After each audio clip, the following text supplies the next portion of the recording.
Di barat Laut Kanada, jauh dari kota, jauh dari jalur peradaban, terdapat sebuah wilayah liar yang bahkan hingga hari ini masih menyimpan terlalu banyak ruang kosong di peta. Tempat itu bernama Nahana Valley.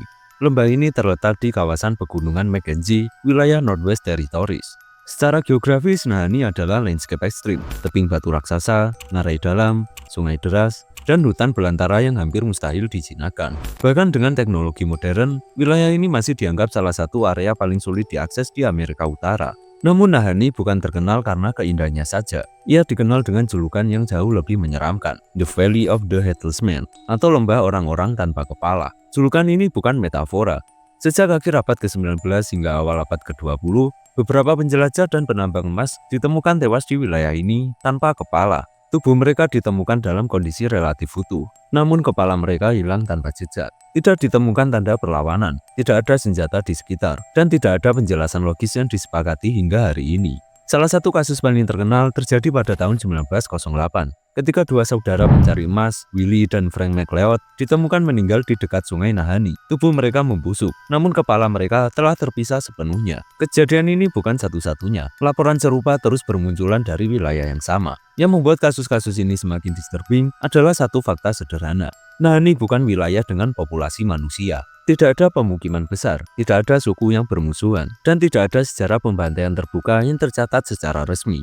Suku asli Din yang telah lama hidup di sekitar wilayah ini bahkan memiliki peringatan khusus. Mereka menyebut area tertentu Nahani sebagai tempat terlarang, wilayah yang tidak seharusnya dimasuki, karena diyakini dihuni oleh sesuatu yang bukan manusia. Dan menariknya, sebelum kasus-kasus kematian tanpa kepala itu terjadi, peringatan ini sudah ada jauh lebih lama. Di titik inilah pertanyaan mulai muncul. Apakah Nahani hanya alam liar ekstrim yang mematikan? Ataukah ada sesuatu di dalam lembah ini yang memang sengaja menghilangkan manusia? Jauh sebelum penambang emas, penjelajah Eropa, atau peta modern mengenal wilayah ini, masyarakat adat Din sudah lama hidup di sekitar kawasan Nahani. Dan menariknya, mereka tidak pernah mengklaim lembah ini sebagai tempat tinggal. Bagi suku Din, Nahani adalah wilayah terlarang. Dalam cerita turun-temurun mereka, ada bagian-bagian tertentu dari lembah yang tidak boleh dimasuki, bahkan untuk berburu, bukan karena sulit diakses, melainkan karena diyakini sebagai tempat berdiamnya makhluk penjaga, namun bisa merasakan kehadiran manusia. Para tetua Din menyebut bahwa siapapun yang memasuki wilayah tersebut tanpa izin atau tanpa tujuan yang benar akan kehilangan sesuatu yang paling penting dari dirinya. Ungkapan ini terdengar simbolis, namun setelah ditemukannya mayat-mayat tanpa kepala, makna itu berubah menjadi mengerikan secara harfiah. Dalam beberapa kisah lisan, disebutkan adanya sosok tinggi, tidak berbentuk jelas, dan bergerak tanpa suara. Ia tidak digambarkan seperti hewan, juga bukan manusia. Sosok ini tidak menyerang secara brutal, melainkan menghukum, mengambil nyawa dengan cara yang dingin dan presisi. Yang lebih aneh dalam legenda Din, makhluk ini tidak selalu jahat. Ia hanya akan muncul ketika manusia melanggar batas, serakah, atau mencoba mengambil sesuatu dari lembah yang bukan miliknya. Karena itulah ketika para penambang emas mulai berdatangan pada akhir abad ke-19, para pemandu lokal menolak mengantar mereka lebih jauh. Bahkan dengan bayaran besar, banyak yang memilih mundur. Beberapa penjelajah mencatat bahwa pemandu mereka tiba-tiba berhenti, menancapkan tongkat ke tanah, lalu berkata kurang lebih, "Aku tidak akan melangkah lebih jauh. Apapun yang ada di sana bukan urusanku." Menariknya, setelah kasus-kasus kematian misterius itu mencuat, suku Din tidak terkejut. Mereka tidak menganggapnya sebagai pembunuhan, melainkan sebagai konsekuensi. Namun di sisi lain, pemerintah Kanada dan para peneliti modern mencoba mencari penjelasan rasional. Mereka berargumen bahwa legenda-legenda ini mungkin muncul sebagai cara masyarakat adat menjaga wilayah berbahaya agar tidak dimasuki sembarangan. Pertanyaannya, jika ini hanya mitos pengaman wilayah, mengapa pola kematiannya begitu spesifik? Dan mengapa kepala yang selalu hilang?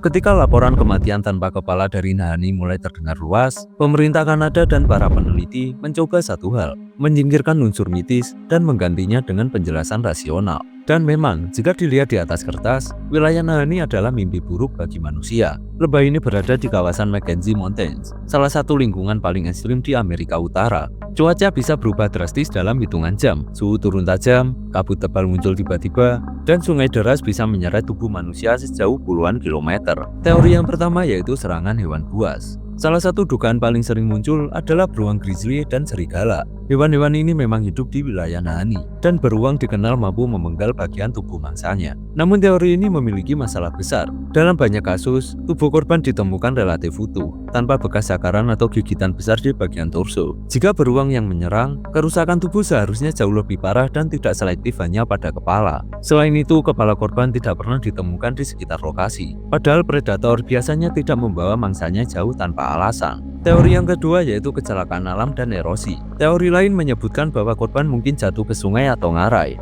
lalu kepala terpisah akibat benturan, sementara tubuh tersangkut di tempat lain. Masalahnya beberapa korban ditemukan di daratan, jauh dari sungai besar. Pemisahan kepala juga terlihat terlalu rapi untuk sekedar kecelakaan alam. Tidak ada tanda tubuh diseret air atau terhantam bebatuan secara masif. Teori yang ketiga yaitu pembunuhan oleh manusia. Ada pula spekulasi bahwa ini adalah ulah manusia, baik perampok, pembunuh berantai, atau konflik antar penambang emas. Namun ini justru menimbulkan pertanyaan baru. Siapa yang sanggup hidup lama di wilayah seberbahaya Nahani tanpa jejak? Mengapa tidak ada barang berharga yang diambil? Dan mengapa pola kematiannya konsisten selama puluhan tahun? Tidak ada bukti camp, senjata, atau kelompok kriminal yang pernah ditemukan. Semua penjelasan rasional ini memiliki satu kelemahan yang sama. Mereka hanya masuk akal jika berdiri sendiri. Namun ketika kasus-kasus ini dilihat sebagai pola, bukan insiden tunggal, penjelasan tersebut mulai runtuh. Alam liar bisa membunuh, hewan buas bisa menyerang, manusia bisa melakukan kekerasan. Tapi mengulang pola yang sama, di wilayah yang sama, dengan detail yang sama, itulah yang membuat Nahani berbeda. Karena itulah sebagian peneliti akhirnya mengakui satu hal yang tidak nyaman. Ada sesuatu tentang lembah ini yang belum bisa dijelaskan sepenuhnya. Ketika penjelasan rasional tidak lagi mampu menjawab seluruh pola kematian di Nahani, muncullah teori-teori lain, bukan sebagai kebenaran mutlak, melainkan sebagai usaha terakhir manusia untuk memahami sesuatu yang terasa tidak wajar. Teori-teori ini tidak pernah diakui secara resmi, namun terus dibicarakan oleh peneliti independen, penjelajah, dan masyarakat lokal. Teori yang pertama yaitu makhluk tidak dikenal di alam liar. Beberapa penjelajah dan pemburu melaporkan melihat sosok besar bergerak di antara pepohonan, terlalu tinggi untuk manusia dan terlalu sunyi untuk hewan besar. Deskripsi ini sering dibandingkan dengan makhluk kripto Amerika Utara, meski tidak pernah ada bukti fisik yang valid. Namun yang menarik bukan bentuknya, melainkan perilakunya. Dalam cerita-cerita ini, makhluk tersebut tidak menyerang secara membabi buta. Ia muncul, mengintimidasi, lalu menghilang, seolah-olah manusia hanya diusir atau dihukum bila tidak pergi. Teori yang kedua yaitu fenomena alam yang mengacaukan pikiran. Nahani berada di wilayah dengan kondisi geologis ekstrim. Ada dugaan bahwa gas alam, anomali magnetik, atau tekanan lingkungan tertentu dapat menyebabkan disorientasi parah, paranoia, bahkan halusinasi. Dalam kondisi seperti itu, seseorang bisa tersesat padahal jalurnya jelas, panik tanpa sebab, dan mengambil keputusan fatal. Beberapa peneliti berhipotesis bahwa korban mungkin mengalami gangguan mental sementara, lalu meninggal akibat kecelakaan ekstrim. Dan proses alam setelah kematian menciptakan kondisi tubuh yang terlihat tidak biasa. Masalahnya, teori ini masih belum menjelaskan kenapa kepala yang selalu hilang, dan kenapa kasusnya berulang dengan pola serupa. Teori yang ketiga yaitu Nahani sebagai zona penolakan. Ada pula teori yang lebih abstrak, bahwa Nahani adalah wilayah yang secara ekologis dan psikologis menolak manusia.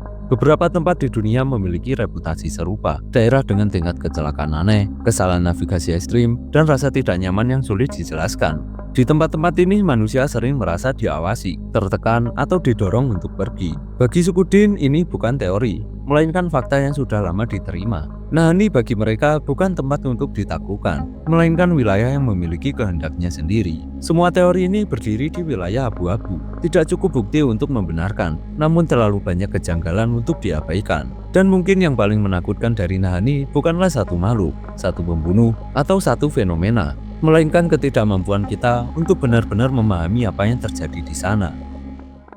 Memasuki pertengahan abad ke-20, pendekatan manusia terhadap Nahani mulai berubah. Wilayah yang dulunya hanya dikenal lewat rumor kematian dan legenda, akhirnya mendapat perhatian resmi dari negara. Pada tahun 1972, pemerintah Kanada menetapkan kawasan ini sebagai Nahani National Park Reserve. Status ini bertujuan melindungi ekosistemnya, ngarai raksasa, air terjun Virginia Falls, serta hutan belantara yang hampir tidak tersentuh manusia. Secara simbolis, penetapan ini seperti upaya manusia untuk berkata, kita akhirnya mengerti tempat ini. Namun kenyataannya tidak sepenuhnya demikian. Berbeda dengan era penambang emas, akses ke Nahani kini sangat dibatasi. Setiap ekspedisi harus memiliki izin resmi, membawa pemandu berpengalaman, dan melaporkan rute dan jadwal secara detail. Pendaki dan peneliti modern tidak lagi masuk secara sembarangan, dan menariknya, laporan kematian misterius pun menurun drastis. Bagi sebagian orang, ini adalah bukti bahwa tragedi masa lalu hanyalah akibat kurangnya pengetahuan dan persiapan. Tapi bagi yang lain, ada tafsir berbeda, bukan karena Nahani menjadi aman, melainkan karena manusia belajar untuk tidak melanggar batasnya. Meski tidak ada lagi laporan tubuh tanpa kepala seperti dahulu, Nahani tetap menyimpan cerita-cerita aneh. Sinyal radio yang tiba-tiba menghilang, kabut tebal yang muncul tanpa peringatan, dan laporan rasa tertekan ekstrim dari pendaki berpengalaman. Tidak ada yang cukup kuat untuk disebut bukti, namun cukup sering muncul untuk membuat Nahani tetap diawasi dengan rasa hormat. Yang menarik, para pemandu lokal, termasuk keturunan suku Din, masih mempertahankan aturan tak tertulis. Ada area-area tertentu yang tetap dihindari, meskipun secara hukum diperbolehkan. Jika dulu Nahani dikenal karena kematian fisik yang brutal, kini ia berubah menjadi sesuatu yang lebih sunyi. Tidak lagi memakan korban secara terbuka, namun tetap mempertahankan reputasinya sebagai wilayah yang tidak sepenuhnya bisa dipahami. Pertanyaannya sekarang bukan lagi apa yang membunuh mereka, melainkan apakah Nahani berhenti atau hanya menunggu. Setelah semua kisah, laporan, dan teori dibentangkan, satu hal tentang Nahani menjadi semakin jelas. Tidak ada satupun penjelasan yang benar-benar berdiri kokoh sendirian. Legenda suku Din, catatan kematian tanpa kepala, teori ilmiah, hingga pengawasan modern, semuanya membentuk satu gambaran besar yang tidak utuh. Namun justru karena itulah terasa jujur. Nahani tidak pernah menawarkan jawaban. Ia hanya meninggalkan jejak pertanyaan. Bagi manusia modern, misteri selalu harus dipecahkan. Kita terbiasa menamai, mengklasifikasi, dan mengendalikan. Namun Nahani seolah berada di luar naluri itu. Ia tidak menantang manusia secara langsung, tapi juga tidak pernah mengizinkan manusia merasa berkuasa. Julukan lembah tanpa kepala mungkin lahir dari tragedi nyata, namun maknanya jauh lebih dalam dari sekedar tubuh yang kehilangan kepala. Ketika para penambang emas masuk ke Nahani, mereka tidak datang untuk hidup berdampingan, mereka datang untuk mengambil. Dan setelah itu, lembah ini menjawab dengan caranya sendiri. Di era modern, kematian brutal memang tidak lagi terjadi, tapi rasa tidak nyaman itu masih ada, bukan sebagai ancaman fisik, melainkan peringatan sunyi. Nahani mungkin bukan lembah terkutuk, mungkin ia hanya lembah yang menuntut rasa hormat. Dan mungkin misteri paling mengerikan bukanlah apa yang tersembunyi di dalamnya, melainkan kenyataan bahwa kita tidak selalu diundang untuk memahami segalanya.